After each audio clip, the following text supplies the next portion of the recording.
¿Qué pensaría Homero si supiera que los versos que está recitando iban a pasar a la historia como una de las grandes aventuras jamás contadas?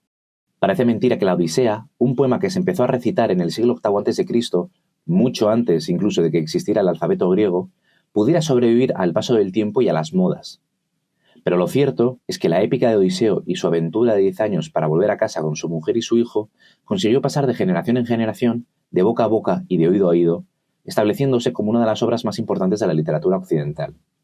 Innumerables obras la han copiado y se han inspirado en ella, y sigue siendo la base y referencia para escritores, autores de todo el mundo e incluso superproducciones de Hollywood. El estreno de la nueva adaptación de la Odisea de la mano de Christopher Nolan ha generado un resurgir de interés en torno a la obra original.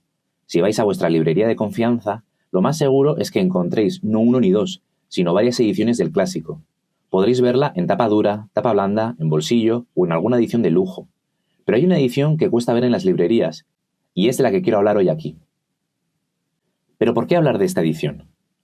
No porque sea económica, y estoy seguro de que el trabajo de traducción será bueno, pero de lo que quiero hablar es de su portada, y porque para mí es una de las mejores que se han hecho nunca.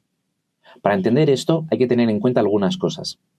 Alianza Editorial es una editorial española fundada en 1966 por José Ortega Espotorno, el hijo de Ortega y Gasset. Desde el inicio es una editorial que se ha especializado en la publicación de títulos de narrativa contemporánea y textos de ensayo y divulgación científica, así como una selección de clásicos de la literatura universal que les han permitido establecerse en el panorama literario con un abanico de títulos muy amplio. Alianza no tiene solo un catálogo sólido, siempre ha confiado en el valor del diseño gráfico para posicionar su trabajo en el mercado.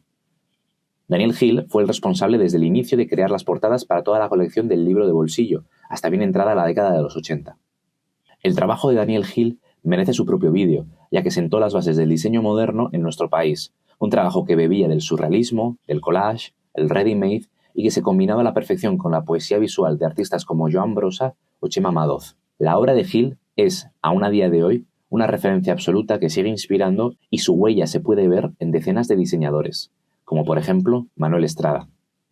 Estrada, arquitecto de formación, se sintió muy rápido atraído por el mundo gráfico. A principios de los 80 creó el colectivo gráfico conocido como Sidecar, junto con 5 socios, y durante varios años se centró en la gráfica publicitaria, centrándose en el packaging, la creación de carteles y en el diseño de publicidad. En 1989, Manuel Estrada abrió su propio estudio, Estrada Design, centrándose de lleno en el diseño gráfico de logotipos, revistas, carteles y, por supuesto, cubiertas de libros. Muchas cubiertas de libros. Pero entonces, si Manuel Estrada tiene un catálogo tan amplio de portadas, ¿por qué hablar de esta? Manuel Estrada supo coger el testigo que dejó Daniel Hill y además se mimetizó con su estilo, lo hizo suyo y supo adaptarse y hacer lo propio. Con esto, lo que ha conseguido es no solo crear imágenes atractivas que enganchan para poder querer comprar el libro. Lo que ha conseguido además es que esas imágenes cuenten algo, porque detrás de su aparente minimalismo se esconden muchas cosas en esta portada. Lo primero que salta a la vista es ese gran círculo negro en el centro que formalmente parece ya una letra O. Esa letra es una clara referencia a la inicial que da nombre al título, pero también que da nombre a su protagonista, Odiseo. Además de eso, coloca en lo alto de esa O un pequeño barco diminuto casi que hace referencia a lo grande que es la aventura que van a vivir estos personajes. El detalle de colocar un barco encima de la O de repente convierte por completo esta imagen. Ya no tenemos una forma geométrica simple. De repente tenemos un barco cruzando no solo un océano, un mundo entero que viene a hacer referencia al gran viaje que tiene que llevar a cabo nuestro protagonista para poder llegar a casa. Siempre que trazamos un círculo, terminamos en el punto de origen. Es decir, lo que está haciendo Odiseo es volver a su casa, y eso se enfatiza con la propia forma circular. De esta forma, Manuel Estrada consigue personificar ya no solo la propia aventura del personaje, sino las motivaciones de nuestro héroe. Si os fijáis además, el diseñador no ha cogido cualquier barco. Lo que vemos no es una chalupa, ni una trainera, tampoco es el Titanic. Es un barco sacado directamente de alguna vasija griega clásica, lo que está haciendo referencia directa al periodo y al contexto en el que esta obra está contándose. Las imágenes significan, pero también lo hacen las tipografías.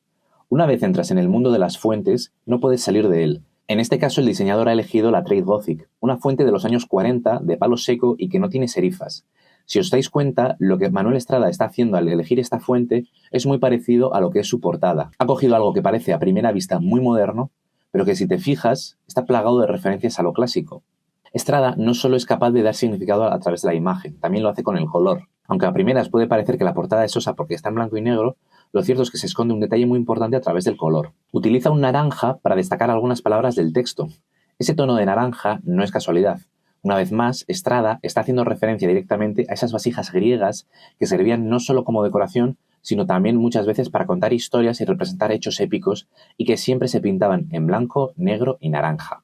De esta forma, el diseñador no solo te está hablando de cuál es la trama de la historia, ese viaje y ese retorno, sino que además te está hablando del contexto en el que esa historia se creó y de cuáles eran las costumbres de la época.